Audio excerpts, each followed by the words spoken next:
they deserve to win and get ready for Monday.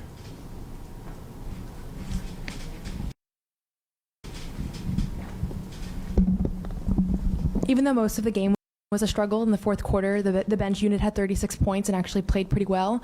What did you see out of them, and how hard is it, you think, for them to be able to come in engaged when you guys are losing versus most of the time when they're coming out and you guys are blowing teams out? Do you see a difference in kind of the way they approach those opportunities? Absolutely. Give those guys a lot of credit.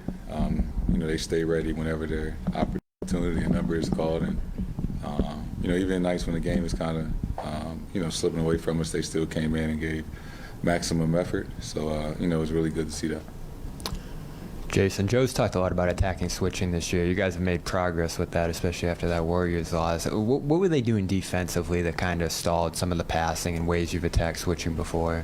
They got some really good defenders over there, so it's not as obvious on who to attack. But, I think the answer is just to continue to move and play with pace and, attack and, draw help and kick it to open guy.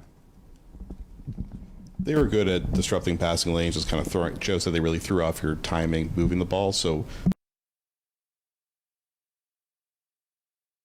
when the defense is kind of has a feel for how you guys are trying to move it, how do you try to counter that and get a feel throughout the game of how to time the offense?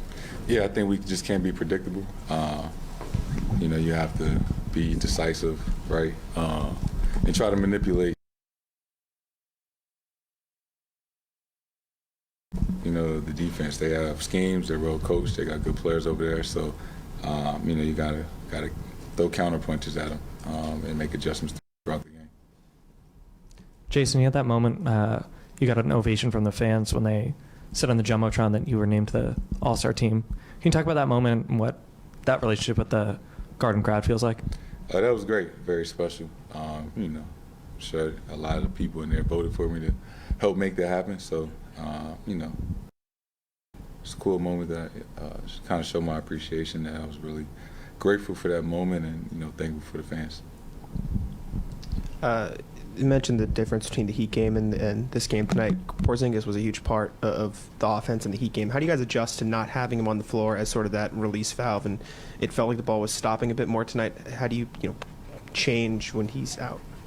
Yeah, obviously we play a little different when he's not out there, but we still have answers, and we feel like we have enough to win, and we still have to have a certain identity on how we want to play and how we want to attack. But tonight, we just didn't shoot the ball nearly as well as we would like to.